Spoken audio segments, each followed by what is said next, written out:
नमस्कार। पुनरुत्थान विद्यापीठ में आप सबका स्वागत है। मैं इंदुमती काटकरी। आज रविवार 10 जुलाई 2022 प्रश्नोत्तरी का सत्र। गुरुकुल के बारे में हो या अर्थशास्त्र के बारे में, जिस प्रकार से प्रतिपादन चल रहा है, जो मूल तत्व बताए जा रहे हैं, उनको लेकर श्रोताओं में बहुत ही चल विचल है। एक तरफ गुरुकुल का आकर्षण है, एक तरफ भारतीयता का आकर्षण है, और दूसरी ओर आज की स्थिति है जिसके साथ ये जो प्रस्तुति है वह मेल ही नहीं खाती है। उस कारण से जो प्रश्न आ रहे हैं वे स्वाभाविक हैं। ऐसे ही प्रश्न आएंगे क्योंकि करने के लिए वह व्यावहारिक भी लगना चाहिए। ऐसे ही प्रातिनिधिक दो प्रश्नों का पहले उल्लेख करके फिर उसके बारे में कुछ विवेचन करते हैं। एक प्रश्न है, शिक्षा भारतीय नहीं है, ये तो हम भी जानते हैं, परंतु शिक्षा भारतीय हो इसके लिए आप शिक्षकों को ही प्रयास करने के लिए कह रहे हैं। दूसरी ओर शिक्षकों को जरा भी स्वतंत्रता नहीं है, यह भी कह रही हैं। और तीसरी ओर यह प्रश्न तो शिक्षकों को ही हल करना है, सरकार की इसमें कोई भूमिका नहीं है, ऐसा कह रही हैं। इन तीनों बातों का ही एक दूसरे के साथ मेल नहीं है। वास्तव में सरकार को करना चाहिए कि शिक्षकों को? और यदि सरकार को नहीं करना चाहिए तो आज कर तो रही है सरकार ही। नियमन और नियंत्रण तो सरकार का ही है। शिक्षकों को करना चाहिए ऐसा कह रही हैं, तो शिक्षक करना नहीं चाहते, इस बात का क्या हल है? यह तो शिक्षा क्षेत्र को लेकर प्रश्न है। दूसरा प्रश्न स्वयं एक डॉक्टर ने पूछा है। वे पूछ रहे हैं कि कुछ वर्ष पूर्व तक डॉक्टरों को सब भगवान मानते थे। आज डॉक्टरों के लिए कैसे कैसे शब्दों का प्रयोग हो रहा है। लोग उनको कसाई कहते हैं, लोग उनको लूटमार करने वाला कहते हैं, लोग उनको निर्दय कहते हैं। तो एक तरफ तो भगवान है, दूसरी तरफ शैतान है। ऐसा परिवर्तन होने में डॉक्टर ही जिम्मेदार है? क्या उसकी भूमिका बदल गई है या समाज का मानस बदल गया है? अगर दो में से एक भी हुआ है तो इसका निराकरण क्या है? हम प्रातिनिधिक रूप में इन दो प्रश्नों को ही लेते हैं। वैसे इन प्रश्नों के उत्तर क्रमशः और धीरे धीरे करके ही हमको प्राप्त करने की आवश्यकता है, क्योंकि यह तो एक बड़ा व्यापक और बड़ा लंबा चलने वाला विषय है। तत्काल इसमें कुछ हो जाएगा ऐसी अपेक्षा भी नहीं करनी चाहिए। यह चिंतन का भी विषय है और उसके आधार पर प्रयोग शुरू करने का भी विषय है। पहले शिक्षा क्षेत्र की बात लेते हैं। अब ये जो आज की स्थिति है यह अचानक नहीं आई है। आज शिक्षकों को अपना दायित्व बोध लगता नहीं है, या लगता है तो कुछ भी करने का उनमें साहस नहीं है, या साहस भी है तो परिस्थिति अनुकूल नहीं है। यह बात तो ठीक है, परंतु जैसा अभी कहा यह अचानक नहीं हुआ है, यह धीरे धीरे धीरे हुआ है। इसका प्रारंभ 200 वर्ष पूर्व से हुआ है। और भी अगर लंबा जाए तो हम कह सकते हैं कि इसका प्रारंभ 600-700 वर्ष पहले हुआ है, जब हमारे देश पर, हमारी संस्कृति पर अभारतीय विचारों का, हम उनका सेमेटिक या इस्लाम या क्रिश्चियनिटी ऐसा करके नाम न दे तो भी अभारतीय संस्कृति का आक्रमण हुआ। यह आक्रमण हुआ तो शस्त्रों को लेकर हुआ, तो राज्य का आधिपत्य स्थापन करने के रूप में, परंतु वह वैचारिक आक्रमण था, सांस्कृतिक आक्रमण था, क्योंकि शस्त्रों के पीछे संस्कृति की भावना थी।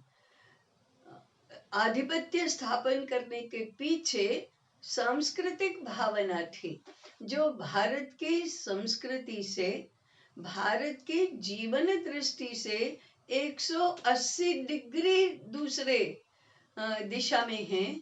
ऐसी संस्कृति का, ऐसी जीवन दृष्टि का आक्रमण था। शस्त्र या राज्य सत्ता तो उसके दिखने वाले पक्ष थे, मूलतः वह जीवन दृष्टि का आक्रमण था। शस्त्रों के आक्रमणों को हमने शस्त्रों से पराजित किया।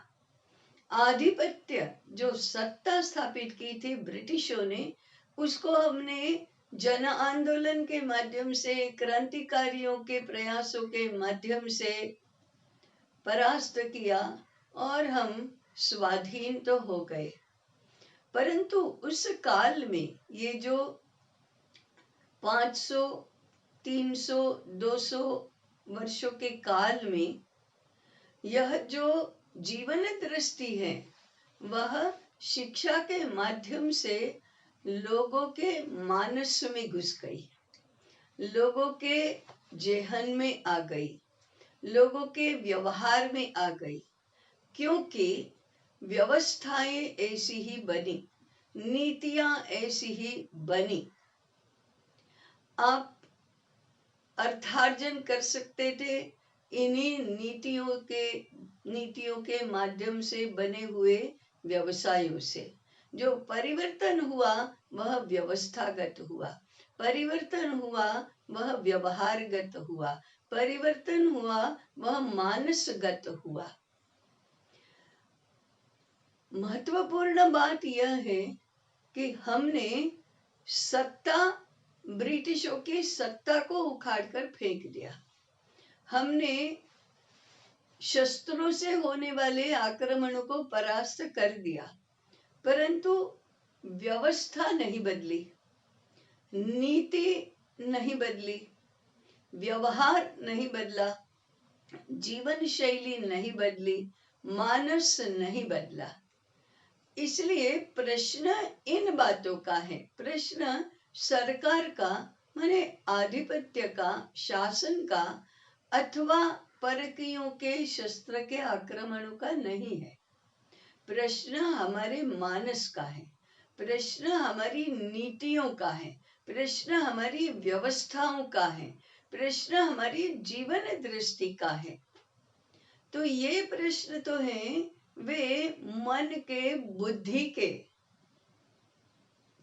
उसके माध्यम से वे आधार रूप है और उसके आधार पर नीतियां बनती हैं, व्यवस्थाएं बनती हैं, ऐसे ही सब चलता है। इसलिए यह जो अभारतीयता का रोग है वह हमारे रक्त में मिल गया, ऐसा है। तो रक्त का शोधन करना पड़ेगा, नीतियां बदलनी पड़ेंगी, व्यवस्थागत परिवर्तन करना पड़ेगा। परंतु व्यवस्थागत परिवर्तन और नीतिगत परिवर्तन भी तुलना में सरल है, मानस परिवर्तन करना यह बहुत कठिन है। इसलिए परापूर्व से चलता आया है कि शिक्षा का प्रश्न, ज्ञान क्षेत्र का प्रश्न, संस्कृति का प्रश्न सरकार को हल नहीं करना है, शासन को हल नहीं करना है, वह ज्ञानवान लोगों को हल करना है। वह धर्म के क्षेत्र में कार्यरत आचार्यों को हल करना है। ये बात हम भूल गए। ये बात तो संभव ही नहीं हो सकती, ऐसा मानने लगे।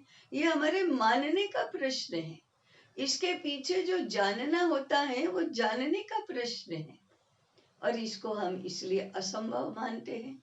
जो जो काम नहीं कर सकता उसको यह काम करना चाहिए, ऐसा कहते हैं। जो जिसको करना चाहिए वह तो कैसे कर सकता है, वह असंभव है, ऐसा हम मानते हैं। जब ऐसा अराजक हो जाता है, ऐसी उलझन पैदा हो जाती है, तब देश में कुछ लोगों को स्थिरता पूर्वक, शांति से, गहराई से चिंतन करने की आवश्यकता होती है। और यह चिंतन देश काल परिस्थिति को ध्यान में रखते हुए भी 200 वर्ष पूर्व तक लंबे इतिहास में हमारे देश में क्या हो रहा था, इसको जानकर फिर वह आज किस प्रकार से हो सकता है, इसका चिंतन करना और ऐसे एक खाका तैयार करना, ऐसे एक रूपरेखा तैयार करना, ऐसे कुछ प्रयोगों को करने के लिए निश्चय करना, यह सब करना होता है। अब यह काम शिक्षकों को ही करना है। जब हम शिक्षक ऐसा कहते हैं, तब किसी एक प्राथमिक शाला में पढ़ाने वाले शिक्षक, ऐसी बात नहीं है, या कोई यूनिवर्सिटी के वाइस चांसलर, इतना ही सीमित नहीं है। शिक्षक ये तो कॉमन नाउन है। शिक्षक माने ज्ञान के क्षेत्र में कार्यरत लोगों को करना है, वहीं पर इसका केंद्र होना चाहिए। वह शुरू करे, इनिशिएट करने वाला शिक्षा क्षेत्र होना चाहिए। उसमें एक से अधिक लोग होंगे, ये तो स्वाभाविक है। शासन की भूमिका क्या रहेगी? शासन उसमें सहायता करने वाला होना चाहिए। अनुकूल शासन का अर्थ क्या है? शासन सहायता करता है, शासन रक्षा करता है, शासन उसके बीच में रोड़े नहीं अटकाता है, शासन अपनी नियंत्रण की करने की क्षमता के कारण से, अपनी सत्ता के कारण से उनको बंद नहीं कर देता है। ये शासन की भूमिका है। परंतु शासन ये सब कब करेगा?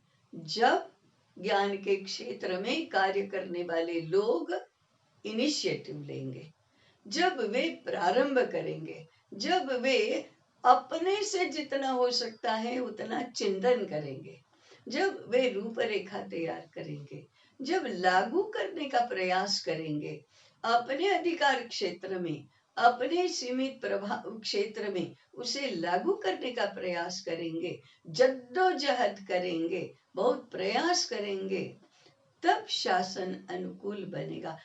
अनुकूल शासन होने का और नहीं होने का अंतर तो यही है कि जो करना चाहता है उसको करने देना। आप ठीक कर रहे हैं ना, मैंने आपको कोई आवश्यकता तो नहीं है सहायता की, ऐसा पूछने वाला शासन अनुकूल शासन होता है। हम जो कहते हैं वो आप करो, इस भूमिका से नहीं होता, क्योंकि शासन का काम ये सब करने का नहीं है। शासन का काम यह सब करने वालों की रक्षा करना और सहायता करना है। इस अर्थ में विद्यापीठ कहता है कि यह शिक्षकों का काम है। शिक्षकों ने इस देश की शिक्षा के प्रश्न को ओन करना चाहिए। यह प्रश्न हमारा है और हमें उसका निराकरण करना है, हमें उसका उत्तर ढूंढना है। ऐसा शिक्षक वर्ग का संकल्प चाहिए, ऐसा शिक्षक वर्ग का प्रयास चाहिए। इसके लिए उसने अध्ययन करना चाहिए, चिंतन करना चाहिए, अनुसंधान करना चाहिए और प्रयोग करना चाहिए। जब हम प्रयोग की बात करते हैं तब गुरुकुल की बात आती है। इसके पहले भी एक बार हमने स्पष्ट किया है कि गुरुकुल अर्थात विद्यालय 21वीं शताब्दी का भारतीय विद्यालय कैसा होगा, इसके कल्पना करके जो प्रयोग चलता है उसे 21वीं शताब्दी में गुरुकुल कहते हैं। तो गुरुकुल ये एक संज्ञा है जो विद्यालय का ही भारतीय नाम है। तो इस गुरुकुल के प्रयोग के पीछे पूर्ण चिंतन, अध्ययन, अनुसंधान, व्यावहारिक रूपरेखा तैयार करना, योजना बनाना, ये सब है। ये सब होने के बाद गुरुकुल शुरू होंगे। तो इन गुरुकुलों की रक्षा करना ये शासन का काम है। सहायता करने का अर्थ केवल धन दे देना ऐसा नहीं है। धन देने से शिक्षा के काम होते नहीं है। योगक्षेम की चिंता ही शासन कर देगा, इससे यह भी इसका अर्थ नहीं है। जो नियमों के, कानूनों के सीखचे हैं, जो सर्टिफिकेशन की व्यवस्था है, जिसका नियंत्रण शासन कर रहा है, उनमें अनुकूलता निर्माण करना, यह इसका अर्थ है। अर्थ सहाय तो समाज ही करता है। इस प्रकार का पूर्ण विचार करना ये गुरुकुल चलाने के पीछे अपेक्षित है। अब ये विचार तो व्यापक होगा, यह विचार तो दीर्घकालीन होगा। तो दीर्घकालीन और व्यापक दोनों प्रकार के प्रयास अपेक्षित हैं। परिणाम तो दीर्घकाल में ही हम प्राप्त कर सकते हैं। इस दीर्घकाल के लिए अर्थात कम से कम पूरी एक पीढ़ी तक गुरुकुल शुरू करने के बाद हमें प्रतीक्षा करनी पड़ेगी। तब तक गुरुकुल में पढ़ने वाले छात्रों का भविष्य सुरक्षित करने के लिए शिक्षक, छात्रों के माता पिता और समाज, इन तीनों को मिलकर प्रयास करना और इसके पीछे शासन ने रक्षक के नाते खड़े रहना, ऐसी आवश्यकता है। इसलिए शासन की भूमिका नहीं है ऐसा कहने का तात्पर्य नहीं है। केवल शिक्षकों को ही करना है ऐसा भी कहने का तात्पर्य नहीं है, परंतु प्रारंभ शिक्षकों को ही करना पड़ेगा, अपने बलबूते पर ही करना पड़ेगा, अपने साहस से ही इसको आगे बढ़ाना होगा। कष्ट सहन करने की इसमें तैयारी रखनी चाहिए।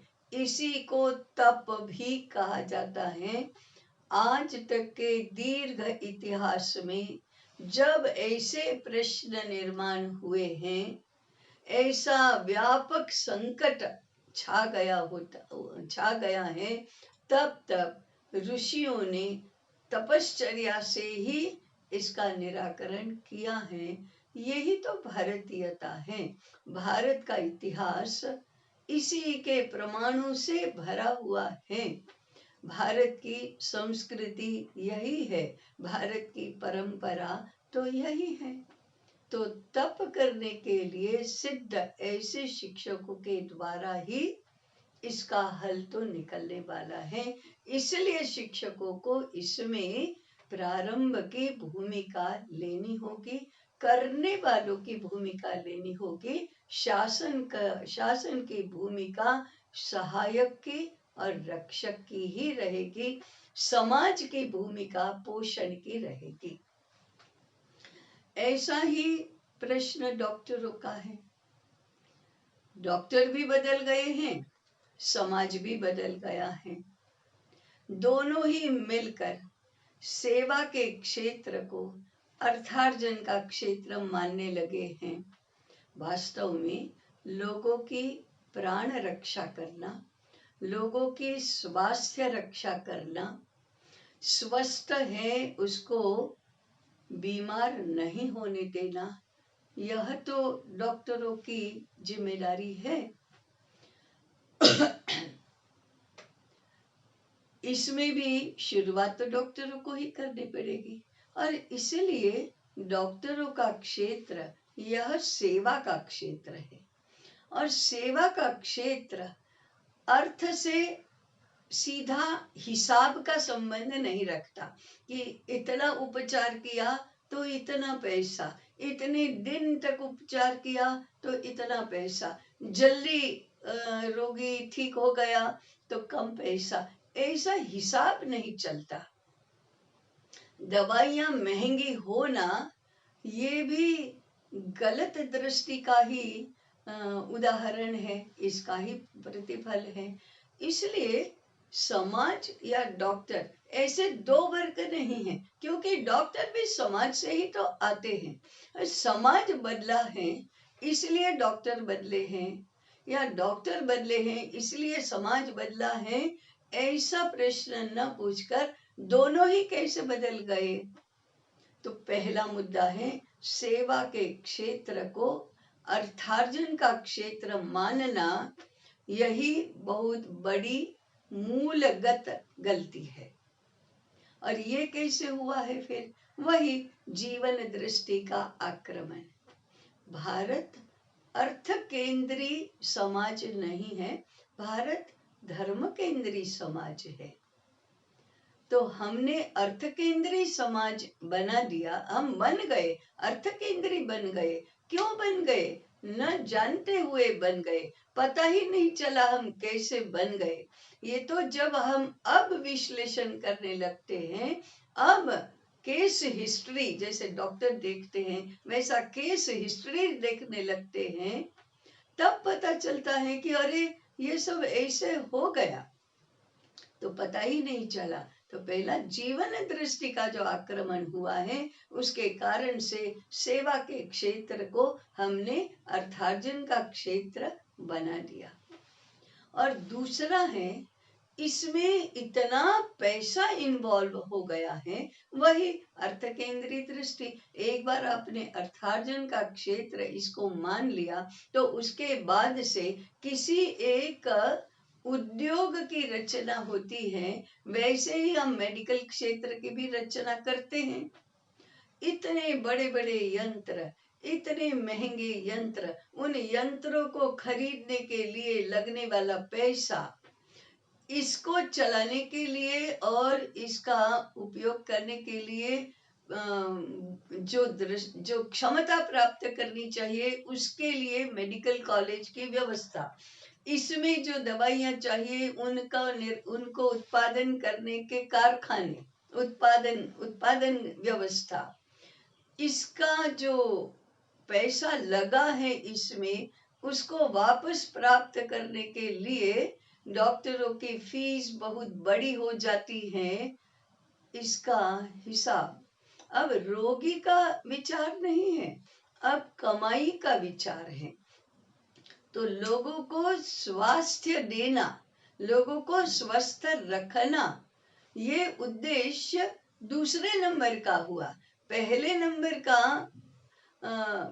नंबर का उद्देश्य है पैसा कमाना। आज भी बात तो यही कहते हैं हम कि रोगियों की सेवा करते हैं, ये तो चैरिटी है, तो क्या चैरिटी में चलाएंगे, ये तो पूछते ही हैं।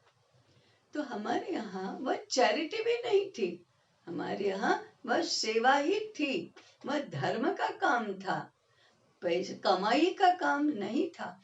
और कमाई नहीं करने पर भी निर्वाह, योगक्षेम तो चलता ही था। समाज पर भरोसा कर सकते थे, ऐसा समाज था।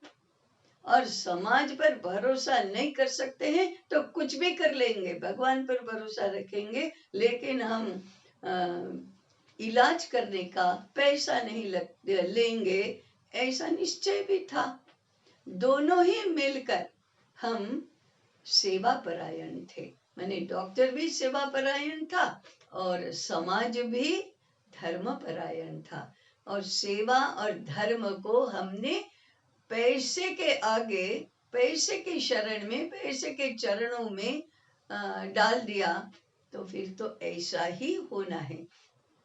इसलिए इस प्रश्न को डॉक्टर गिर गए हैं अपने स्थान से या समाज का पतन हुआ है, ऐसे दो वर्ग बनाकर इसका विचार नहीं कर सकते। ये दो वर्ग है ही नहीं। डॉक्टर उसी समाज से आते हैं, उसी घर से आते हैं जहाँ बचपन से बच्चों को महत्वाकांक्षा दी जाती है, क्या बनेगा, डॉक्टर बनेगा। क्योंकि डॉक्टर के पीछे प्रतिष्ठा है, क्योंकि डॉक्टर के पीछे पैसा है, क्योंकि डॉक्टर के पीछे मान सम्मान है। तो ये धीरे धीरे धीरे मानस ऐसा बन जाता है, पता ही नहीं चलता कि हम सेवा की नहीं, कमाई की, और कमाई के कारण से मिलने वाली प्रतिष्ठा की बात करते हैं। पूरा इंफ्रास्ट्रक्चर ही ऐसा बन गया। अब ये भी बात तो ऐसी ही है। इंडिविजुअल कोई एक डॉक्टर इसमें परिवर्तन करना चाहेगा तो नहीं कर सकता। समाज भी एकदम व्यवस्था नहीं बदल सकता। जिस प्रकार से अभारतीय जीवन दृष्टि उतरते उतरते बुद्धि, मन, हम ये व्यक्तित्व की बात हुई, और समाज में नीति, व्यवस्था, व्यवहार, इस सब में कानून, इसमें आ गई, ये फैल गई। जैसे एक व्यक्ति के मन और बुद्धि में उतरती है, उसी प्रकार से समाज में शिक्षा, नीति और व्यवस्था इनमें उतरती है। इन सब की रक्षा करने के लिए कानून बनते हैं, इसके लिए सारे उद्योग चलते हैं। तो ये समाज में ये फैल गया, मन में फैल गया, बुद्धि में उतर गया, और इसलिए ऐसा होता है। इसका भी निराकरण करना है तो मूलतः बात तो ज्ञान की, धर्म की ही आती है। इसलिए हमारा मूल विषय है धर्मानुकूल अर्थशास्त्र। धर्म के अनुकूल, धर्म के अविरोधी अर्थशास्त्र। इसका अंततोगत्वा हम एक ही सूत्र में कह सकते हैं, अर्थ केंद्री नहीं, धर्म केंद्री समाज बनाओ। और धर्म केंद्री समाज बनाने के लिए शिक्षा को भारतीय बनाओ, और इसलिए भारतीय शिक्षा की पुनः प्रतिष्ठा करने के लिए प्रयास करो। इसके लिए गुरुकुल चलाओ, कुछ छात्रों को पढ़ाने लिखाने के लिए, और उनको कुछ अच्छा सम्मान प्राप्त हो, ऐसा करने के लिए गुरुकुल नहीं चलता है, नहीं चलना चाहिए। यह ज्ञान की सेवा के लिए चलना चाहिए, यह भारतीय ज्ञान की प्रतिष्ठा के लिए चलना चाहिए, यह भारतीय जीवन दृष्टि को पुनः प्रतिष्ठित करने के लिए चलना चाहिए। यह जो कलुषित हो गया है, यह जो घालमेल हो गया है, यह जो दूषित हो गया है, इसका परिष्कार करने के लिए, और पुनः इन सबको निर्मल, शुद्ध, पवित्र बनाने के लिए, और उसके माध्यम से समृद्ध और सुसंस्कृत ऐसे श्रेष्ठ समाज की रचना करने के लिए, और इसके माध्यम से पूरे विश्व में ज्ञान, संस्कृति और धर्म की प्रतिष्ठा हो। और सुख चाहिए, क्या सुख, शांति, प्रसन्नता, स्वास्थ्य, यही तो चाहिए। इसके लिए गुरुकुल शुरू करना चाहिए। गुरुकुल ठीक चलेगा तो डॉक्टर का पेशा भी ठीक ही चलेगा। अंत में एक ही बात कहते हैं, ये डॉक्टर माने केवल आजकल का मॉडर्न मेडिकल साइंस अथवा पाश्चात्य वैद्यकीय विद्या यही नहीं है। आयुर्वेद भी है, होम्योपैथी, जो भी रुग्ण सेवा करता है वह सारा क्षेत्र आता है। और ऐसा नहीं है कि आज ही ये प्रश्न उठ रहा है। हाँ, आज प्रश्न विकट बन गया है, परंतु हमारे यहाँ भी कभी कहा जाता था, वैद्यराज नमस्तुभ्यं यमराज सहोदरम, वैद्यस्तु यमस्तु प्राणान हरति, वैद्य प्राणान धनानि च। हे वैद्यराज, हे डॉक्टर महोदय, तुम तो यमराज के सहोदर हो। इतना ही नहीं, यमराज से भी ज्यादा भयंकर हो, क्योंकि यमराज तो केवल प्राणों को हर लेता है, परंतु वैद्य तो प्राणों को भी हर लेता है और धन को भी हर लेता है। तो धन लोभी धन के कारण से वैद्य बने हुए हमारे यहाँ नहीं थे, ऐसा नहीं है, क्योंकि यह मानवीय वृत्ति होती ही है। कभी भी 100% तो समाप्त नहीं हो गई, नहीं होगी भी नहीं, परंतु 1 और सामने 99 ऐसा अनुपात जो था वह आज 80-20 तो हो गया है। ये 80-20 नहीं होना चाहिए, 10-90 हुआ तो ऐसा तो होता ही है, इष्ट के साथ अनिष्ट भी रहता ही है। इस प्रकार से गुरुकुल हो या किसी भी प्रकार का पेशा हो, उसके संदर्भ में धर्म के आधार पर, ज्ञान के आधार पर और भारतीयता के आधार पर व्यापक सर्वंकष समग्रता में विचार जब तक नहीं करते, चिंतन जब तक नहीं करते और उसके परिणाम स्वरूप प्रयोग जब तक नहीं करते, तब तक इस विकट व्यापक अंदर तक उतरे हुए प्रश्न का हल भी हमको प्राप्त नहीं होता। आइए गुरुकुल शुरू करें और ये सारे विकट प्रश्नों का उत्तर प्राप्त करें, यही कहने का तात्पर्य है। आज यहाँ रुकते हैं।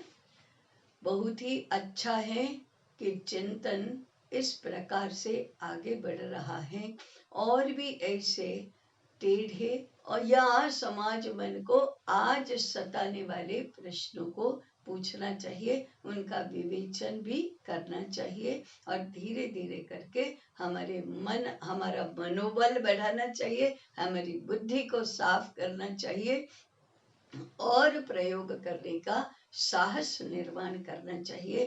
तभी हम सब मिलकर ऐसे प्रश्नों का उत्तर ढूंढ सकेंगे। अभी रुकते हैं। जुड़े रहें और चिंतन यात्रा में सहभागी बने। नमस्कार।